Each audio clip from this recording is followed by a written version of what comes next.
Black Sheep Shipping presents Christmas Year Round. Content warnings can be found in the description.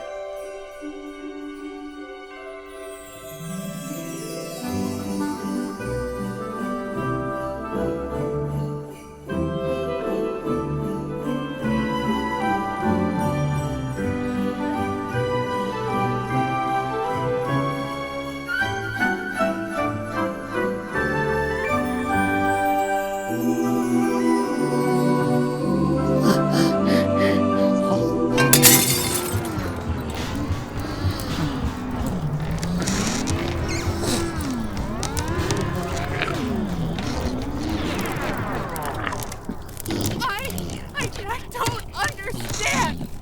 What do you want from me?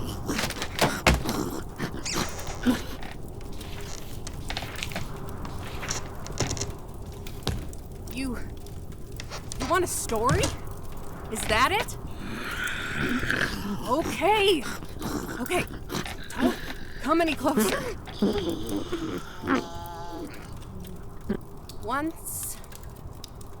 Once upon a time, there was a girl named Annie. And Annie, she had a special job. Okay, yes, her job was to find people. And she was good at it. Very, very good at it. She was so good that they'd bring her all the way from America to the UK. One day, she was sent to a tiny village in the northern English countryside. It was called Dunbar. A more Irish-sounding name, Annie thought. But she went there anyway. You see, usually Annie was told that one person went missing and she was sent to find them. She had a name, a job, lots to go on. She could talk to their friends, their family, their coworkers, and put together what happened, like piecing together a jigsaw puzzle. But this time, it wasn't just one person Annie had to look for. It was a whole bunch of people. Well, 7, to be exact, which doesn't sound like a lot, but when you consider the locale, Dunbar was a sleepy village that hadn't experienced any violent crime in something like 54 years. Yet here it was, trapped in this epidemic of people disappearing. All sorts of different demographics. Old ladies, little boys. No rhyme or reason to it. Some of them even went missing after going to look for who went missing. It was a lot. Too much.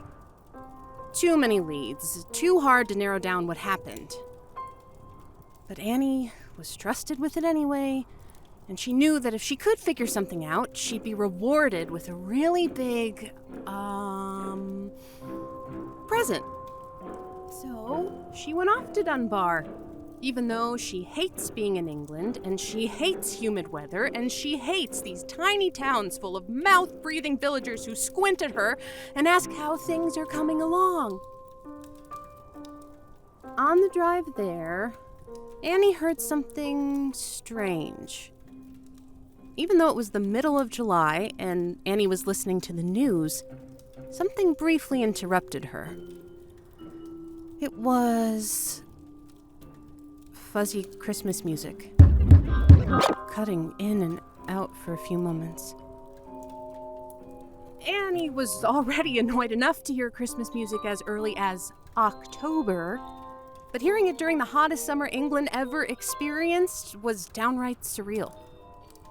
Annie went to the police station to check in, as she always does first thing in small villages like this. Since the first thing these country bumpkins usually do when seeing someone new is to let the local Bobby know of some kind of suspicious activity. They were somehow more unhelpful than she was expecting, remaining tight-lipped about the disappearances. Supposedly, they had a bad experience with a true crime documentary crew a few years back, who shot B-roll of their town despite the subject of their film being from another village entirely. If Annie had to guess, She'd say that they were trying to avoid putting their charming village on the map for such a morbid reason. After all, a quarter of the population suddenly getting raptured doesn't reflect too well on the efficacy of the local law enforcement. Annie had to imagine.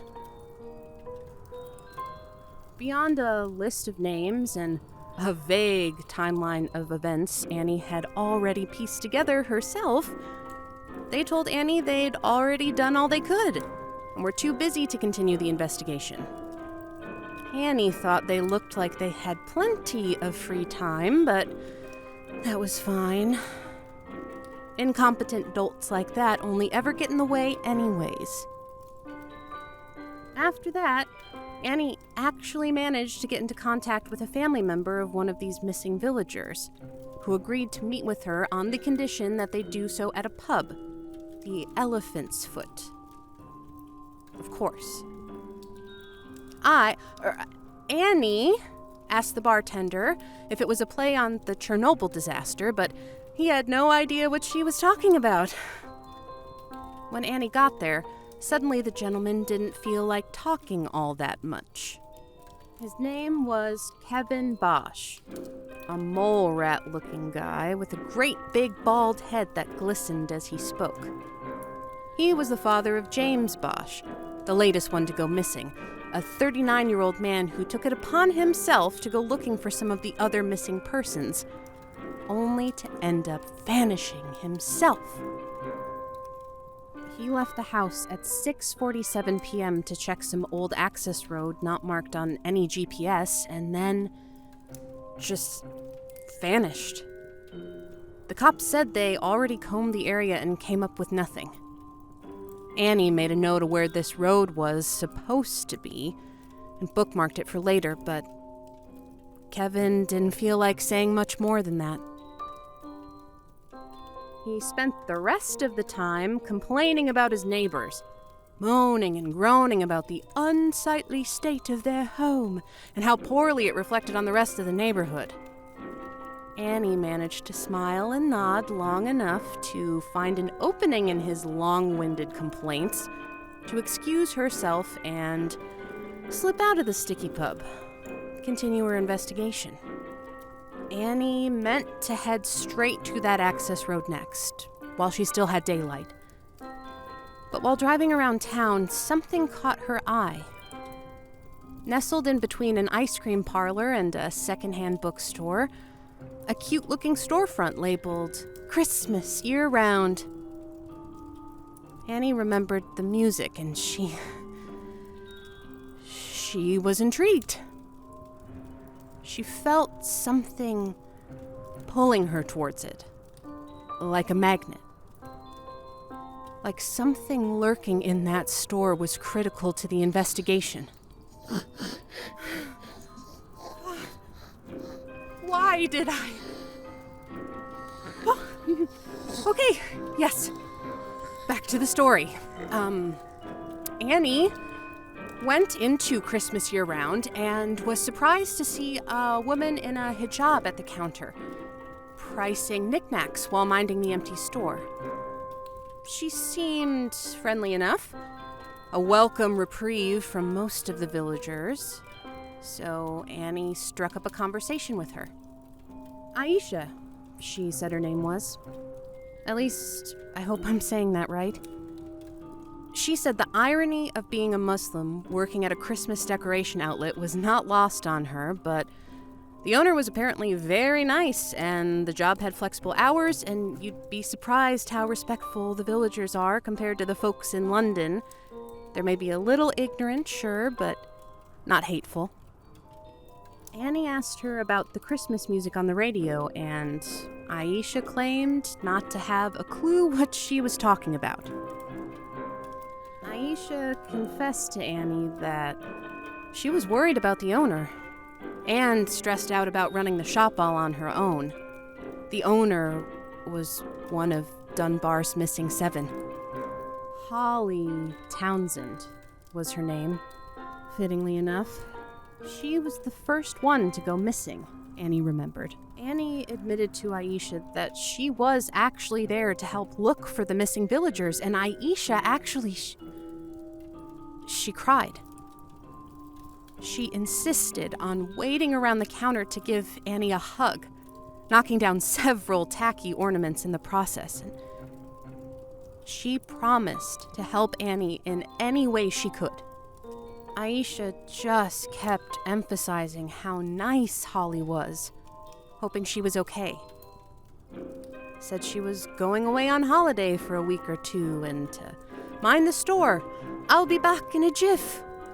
And that was the last Aisha ever heard from her. It wasn't unlike Holly to go on frequent sabbaticals like this. After all, Christmas year-round was just a retirement project. Most years they hardly turned a profit, and doing so at all was impressive enough on its own. Aisha only worked during the busy seasons, which, weirdly, July was, as well as the actual holiday season, of course. Annie asked her who was worth contacting out of Holly's network, which was sparse on paper. Aisha seemed to agree. Holly's husband George had passed away not too long ago, and her sister Donna was oddly unconcerned about the disappearance. Like, she didn't want to admit that Holly had been gone for 2.5 months longer than when she said she'd be back. Annie promised Aisha she'd speak to Donna to see if maybe she'd be more willing to speak to a stranger, and that she'd do her best to find Holly and everyone else. Not that there were many places in Dunbar for them to be hiding. And then, when she was getting ready to leave, Annie asked if she could freshen up in the washroom first. Aisha said, "Yes, of course, it's just right back there, but you'll have to forgive the mess because we're so small we end up having to store stock wherever we can find space, so you'll have some Christmas friends to keep you company in there." Annie laughed and said that was fine. She went to wash her face, and when she looked in the mirror, there was a huge statue she somehow hadn't noticed on the way in. Maybe because the door covered it when it swung in, so it wasn't revealed until you closed the door again. Annie thought most of the decorations were cute, but this one was just plain creepy. No, not creepy. It was terrifying. Like a child's nightmare. It was huge. Taller than Annie herself while bending over to use the sink. A skinny nutcracker soldier dressed up in a Santa outfit with a skinny long white beard. But something was off about the texture of it.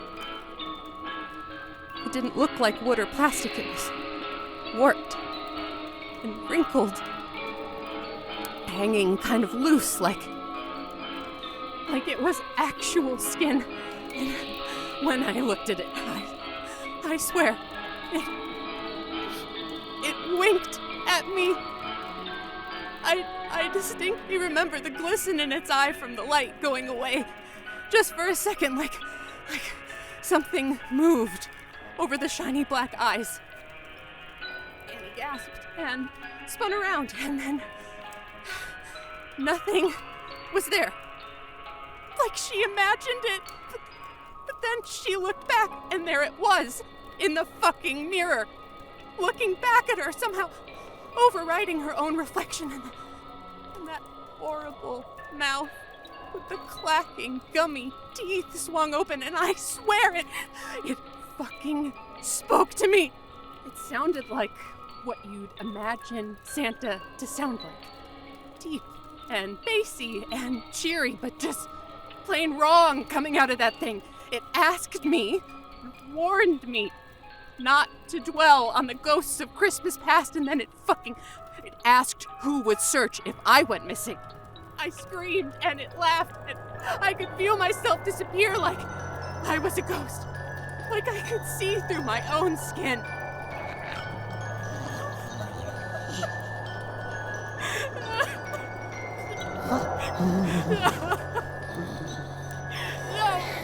No!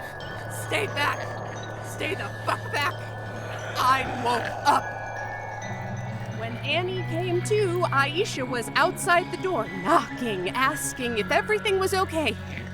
Annie played it off, saying she was fine, opening the door and smiling to demonstrate it, saying that one of the Christmas figurines just startled her. That's all. But the Nutcracker Santa wasn't there. It was only fake fern trees and lights. Aisha laughed, saying how she agreed that they could be creepy, especially when she was in the store all alone by herself, and asked if Annie wanted to stay for tea. Annie thought she needed aspirin, coffee, Zoloft, something, but she had to leave. So she politely excused herself and said she still had a lot of work to do. Which was true. Annie had someone else to have tea with. The drive to Donna Beesbury's house felt like an eternity, with the rearview mirrors always threatening to show those horrible black eyes again. But nothing happened. And no Christmas music was playing on the radio, and the AC whined to keep Annie from melting into a puddle of her own sweat, so she got a grip. Donna Beesbury was a kindly woman, but Aisha was certainly correct about feeling off about the woman. She seemed to refuse to acknowledge the situation, brushing off her sister's disappearance as one of her moods, saying that sometimes she'd pout and spend the week in their family's cottage in the countryside. She had a dog called Snowball. Little yippy white thing with the crispy red eye stains. A Bichon Frise, maybe. Annie was never good with dog breeds. Donna explained it wasn't her dog. It was Holly's.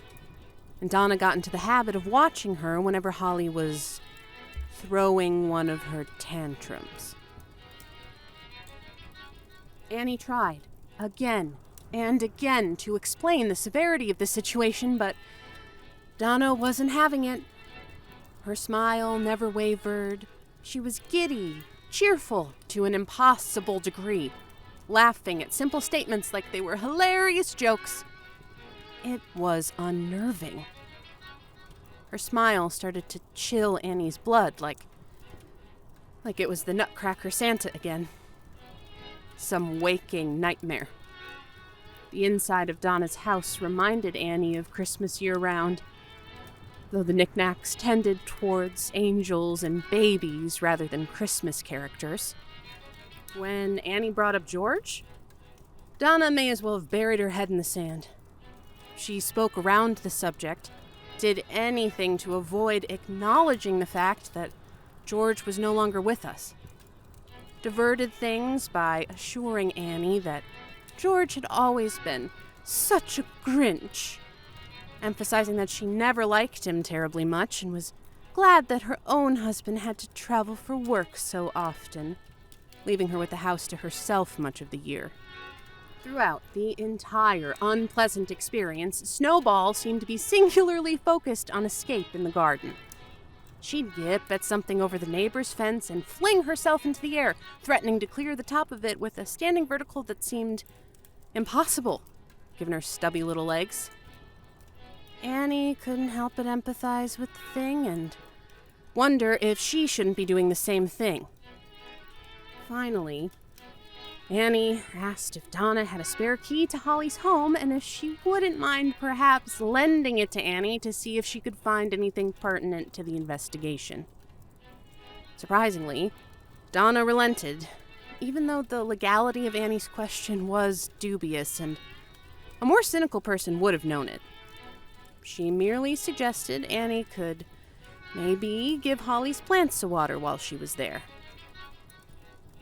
The sun was low in the sky by the time Annie got to the Townsend residence. She was tired and hungry. But something told her that ending work for the day and going back to that empty inn room would have summoned the image of that fucking nutcracker again. She felt like a burglar creeping through their empty house. The decor was much like Donna's, with pictures painting an image of the late George Townsend that very much aligned with Donna's description. The bastard wasn't even smiling in their wedding photo. A hauntingly empty recliner sat facing the TV, the only piece of furniture that remained without a doily. Annie could imagine him gently rocking his life away here while Holly ran Christmas year-round. Nothing there was much help at first. Not until Annie leafed through an address book that had 2 home addresses labeled. One for where she currently stood, and one for an isolated cottage in the countryside. The same one Donna spoke of, sitting along the same access road that Kevin at the Elephant's Foot described his son starting his search at. Speaking of, as Annie closed things up at the Townsend residence, she ran into someone dragging their garbage can back inside next door. Kevin. The neighbors he had complained about were the Townsends. No wonder his son saw fit to go look for Holly. Annie remembered thinking he regarded her with a sort of grim bitterness this time, but seemed to let his guard down. "So the old bird let you in," he said to Annie, referring to Donna. Annie asked him what Holly and George's relationship was like. He said they were always fighting, sometimes even waking up his grandkids. The arguments would always end with Holly peeling out to go spend a few days in that blasted cottage. Apparently, after a particularly bad fight, Holly left for longer than usual. Throwing one of her tantrums, Donna had called it. It was him that discovered George's body, sitting in that same recliner. He only noticed because their bins had been sitting out for so long. That, and he saw Snowball leaping up for rescue in the window, barking her little heart out. Who knows how long he'd been sitting there when they finally came to scoop him up. Apparently, there was a smell. The EMS's best guess was that he had suffered a stroke. Holly wasn't returning anyone's calls. When she finally came home, Kevin said all she did was scoop up Snowball, drop her off at Donna's, and head right back to the cottage. "She's not missing," Kevin spat out. "Just playing pretend. But now my Jamie and the others actually are. And that witch knows what happened to them." Kevin said if he knew where it was, he'd barge in and give her a piece of his mind. Annie doubted that. But she could do it for him. It seems obvious the cops missed something there. No, that's not right. Annie didn't head for the cottage right away. She tried to wait for daylight. She did go back to the inn with the cute, chubby woman working the desk. But on the way there, she started to feel tired? That's not the right word. Wrong. Like she wasn't herself anymore. Like she was seeing things again. Annie remembered looking at her hand on the steering wheel, and it was... You could see right through it, like she was fading away. She could see the steering wheel of her car through the back of her hand. Turning felt hard, like the power steering was failing. When she got to the inn, it took all her strength to open the flimsy door. The bell rung, and the woman working the desk looked up and smiled, but her face went back to neutral. Confusion, like she couldn't see me. Annie tried talking to the woman, but she just ignored her, like she wasn't even there. She broke down, started screaming in the woman's face, anything to get her attention. But the only thing that worked was ringing the bell. That caused her to jump, look up and around, look at the door again, but she still couldn't see me. Annie set out on the road again, heading to the unmarked access road. She had to follow a paper map, like the old days. Her poor little sedan could scarcely handle the rough roads, but she had to drive onwards. The cottage. Everything would make sense when she found it. It was unsteady, between the road and using the overhead light to make out the map, but no one else was driving. 11 p.m. and Dunbar was fast asleep. Annie tried to ignore the fact that the map began to feel like it weighed 1,000 pounds, and that the steering wheel felt like it was locking up and that she could see through her hands. It would all make sense when she got there. Sure enough, the steering wheel went back to normal, and the map became light again, and Annie's hands weren't see-through. No. They had flesh and blood and veins, like always. It was just her eyes playing tricks on her again. Annie had thought she was done with that sort of thing when she became a teenager, that she grew out of it. But she supposed she may have been predisposed to stressful visions like this all along. And then Annie realized that it shouldn't be so cold. Shouldn't be so dark. It was still July, but she saw snowflakes drift down, and suddenly the car's wheels were bogged down in a thick snowbank. Annie stepped out and heard her foot quietly crunch on the snowfall, felt the wind whip snowflakes down her neck, and she was somewhere else.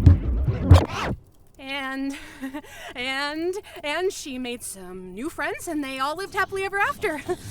Good, right? Right? Come on, you guys liked it, didn't you? You'll...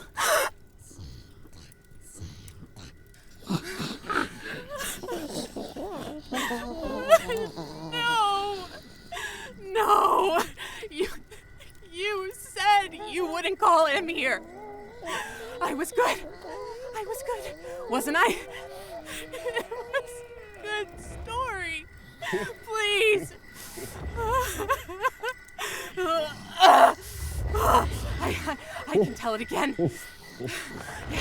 I could be more convincing. I can make it happier.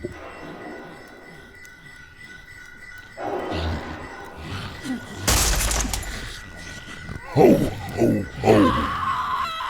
Merry Christmas.